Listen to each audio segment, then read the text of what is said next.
এই জায়গাটা রেস্টুরেন্টটা খুব সুন্দর। এটা হচ্ছে মহাখালীতে, যেটা স্কাই ইয়েতে, যেখানে বড় একটা মুভি দেখার একটা সিনেপ্লেক্স আছে। তো এটাই ছিল স্কাই ফল একটা রেস্টুরেন্ট। তো এটার উপরে উঠা যায়, নিচেও যাওয়া যায়, অর্থাৎ উপরে হচ্ছে সমস্ত এলিভেটেড এক্সপ্রেস ওয়েটা দেখা যায়।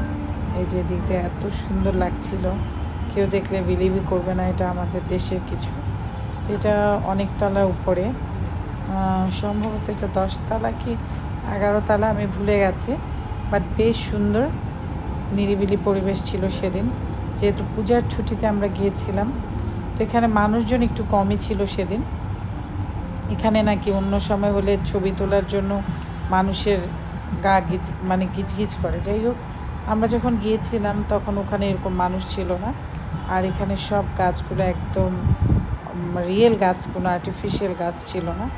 এটাই আমার ভালো লেগেছে। এবং প্রত্যেকটা গাছের ভিতর একটা করে ল্যাম্পলাইট দিয়ে রেখেছে, খুবই সুন্দর লেগেছে। খাওয়া দাওয়াও ছিল মোটামুটি, বাট খাওয়া দাওয়ার চেয়ে এটার ভিউ এবং ছবি তোলার জন্য যারা খুব পছন্দ করে ভিডিও করার জন্য, তারা স্কাই ফলে আসতে পারেন। এটা স্কাই ইয়েতে, মহাখালীতে, যেটাতে বিয়ে শাদি সব হয়। এটা হচ্ছে স্কাই ফল রেস্টুরেন্টটা। ওদের খাবারগুলিও বেশ ভালো ছিল, এখানে স্যুপ দিচ্ছিল আর সবাই ছবি তুলছিল, যে যার মতো গল্প করছিল। তো এখানে এই যে ওদের এই লাইটিংগুলো আমার খুব ভালো লেগেছে। উপরের যে লাইটগুলো ছিল খুবই সুন্দর, খুবই নর্মাল কিছু দিয়ে, তো খুব সুন্দর। তো সবাইকে আসসালামু আলাইকুম, শুভ দুপুর, সবাই ভালো থাকবেন। এই ছিল আমার দুপুরের আজকের একটি ভিডিও।